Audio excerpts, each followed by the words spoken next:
Hi guys, how you doing? Good. How are you? We're hanging. Yeah, we're good. Good. You've got better backgrounds than I do. I've got a plain wall behind me, and you guys have cushions and plants and things. I feel so We really so un- tried. We really tried. I'm so underprepared. Never mind. First off, huge congratulations on the show, guys. Thank you. I've watched the first couple, but I've kept the rest to kind of so I don't binge it in too quick time while I'm on lockdown. Keep me going for the next few weeks, hopefully. I just spoke to your wonderful showrunner Katori, and she's wonderful and a wonderful chat. And she was saying about how it's taken her 10 years to get this kind of to the place where you guys are now, and the amount of work she's had to do and everything. And she was just a joy to talk to. So I just wondered for you guys, maybe starting with you first, Skyler, about how it was to work with her and how her personality and the way she was kind of rubbed off on you and made you want to get involved in this project. I loved Katori. I love Katori. I loved Katori. I love her. She is so, since the moment I walked into my callback and I saw her, she was so nurturing and so encouraging, and there was just a sense of ease, because when you go into some of these auditions, you get pretty nervous. And she just gave me a sense of ease, and she really wanted to collaborate and talk about Gidget with me. And I felt like throughout filming, I could go to her for anything. And we really became family. And I still feel like I could call her anytime. And she's so inspiring and such an incredible writer. So to be on set with her was such a great experience. I agree. 100%. She's so fun and just big personality, always has a smile on her face. And she feels like home. She feels like family. And if I didn't know that she was this brilliant playwright, the personality and the absolute brilliance and how compelling of a writer you see her and she's like, oh my god, and you do not expect it, and she's wonderful to be around. You just want to be around her all the time. I mean, given that she spent so long on this, obviously I know you guys with auditions and everything else, when you read the characters, I can imagine there was a little bit of angst in some respects, that you wanted to do her proud in some respects. She spent so long with these characters and telling the story, that when you guys were auditioning, you knew that the characters were so good, but also then you had a responsibility to her and to the show to make sure that you treated the characters with the respect and everything that she'd given them on the page. Shannon, maybe if I start with you and just ask about what it was about the writing, what it was about your character and the ensemble that made it something that you were like, right, I need to get involved with this. I've said this before throughout, and I'll say it again. Katori's work is like reading like the Tennessee Williams. She's just absolutely brilliant writer, and her writing takes you there. It takes you to the South. She'll write it exactly how it sounds, so it's not in plain English. It's exactly how it's supposed to sound. And she paints these beautiful pictures with words. So before, when I was reading the script, I could see it all in my mind's eye. And the story of Keyshawn, it was just so profound and so heartbreaking and so not typical of what you would expect from a strip club show, that I absolutely had to be on board. It was the things that she deals with in her real life, and despite all of it, to manage to have a smile on her face and to manage to still find humor was so beautiful. And the stories of all of these people, not just the women, even the men in the show, is just so compelling, and it's so important. I feel like everybody needs to watch this show just to see how absolutely dynamic it is. Yeah, for me, I remember when I first got the script sent to me, and I had maybe a half hour, and I was like, I'm gonna go to Starbucks, I'm gonna sit down, I'm gonna read what I can with this time, and I was gonna go maybe on a date with my boyfriend. I had something going on, and I sat down and I started reading it, and there's very few scripts that I've sat down and started reading and been like had to cancel everything else because I needed to finish it. It was one of those stories I needed to hear what happened. The characters all had so much depth, so many layers, and they all yet fit so well together in this world. And her writing is just incredible. And I knew when I read the script, I had to be a part of it. I had to. I mean, the ensemble itself, I mean, the characters are so wonderfully realized in the show, as you say, both female and male, from all the walks of life that the show encompasses. I just wonder for you guys about when you met the ensemble for the first time. It seemed to be, and I've said this to the other guy, it seemed to be that you guys clicked very quickly, despite the fact that you're all playing characters from different walks of life and you all have kind of a different process to bring those characters to life. Maybe if I start with you, Skyler, and just ask what it was like to be in that company of actors and just why you thought it worked so well, as well as it does. Well, I feel like the minute I walked in and I met everybody, it just felt like home. It felt like family. Everybody was so excited to be there.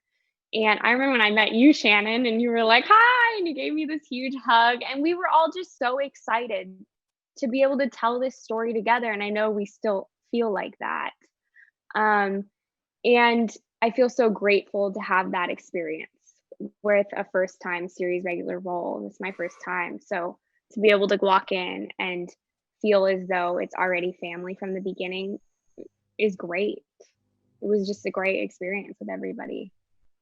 Yeah, I think the beauty of working with actors who are not household names yet, who we just have this hunger that you don't really get when you're a name. So we all wanted this so bad, and a lot of us, this is our first time being series regulars on a show. Our dreams are coming true. So everybody was just so incredibly excited. And all of us, it's very eerie. There's a bit of our characters that lives within us. Like you'll meet Alphonse, who plays Lil Murda. There's a bit of him, a bit of Lil Murda in him. Or Skyler, who plays Gidget, there's a bit of her. And there's some things that I can relate to with Mississippi that, like, as soon as I read the script, I broke down and cried. I'm like, oh my God, she really like speaks to my spirit.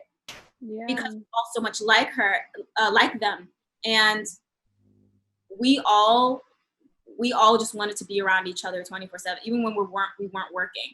We were just always around each other. It was very much a familiar bond. Lots of dinners. Lots of dinners. A lot. Yeah. It was great.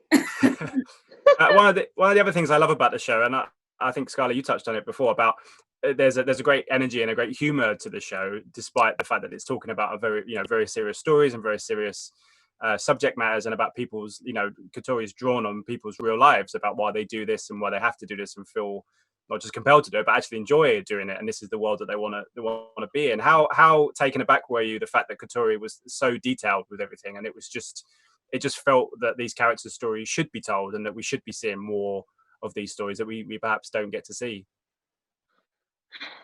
I felt like Katori has a way of writing a character that is just so unique, but she makes it so, for me at least, when I read my sides for Gidget, so easy to kind of let go and be in that world. The writing is just so well done that you really are able to go into that world and hear those lines and be there. Does that make sense? You really feel for these people. We're giving these women who are often objectified humanity. And I felt like that was so important. And the characters are just so well crafted and just so complex, and just so everybody's just going through so much, and everybody's stories, every single person's story is necessary and needs to be told. And there is no one on this earth who is better than anyone else. I don't care where you work. I don't care if you're a janitor or a drug dealer or a lawyer. you are not better than anybody based on your profession. And I think we really drive that home with this show. Yeah, I agree. I agree as well. Okay, good. Another thing I was going to ask you guys, I mean, obviously Katori spent so much time doing this, and she spent so much time with so many women across America coming up with this story and wanting to tell their stories. I mean, did you guys do your own little bits of research, even though the story was and the characters were so kind of richly drawn? Did you kind of make it a point upon yourself to make sure that you were perhaps as versed as Katori was with your particular characters, or was there people that you kind of spoke to trying to get a sense of what you were in for in some ways? Maybe Shannon, I'll start with you. What did I do? I researched people who were very similar in personality to Mississippi. So people who I wouldn't normally go to for inspiration, like people who I find obnoxiously loud, like just I would go to them, like I would find them on Instagram and I'd be like, okay, let me study this girl, let me study her mannerisms.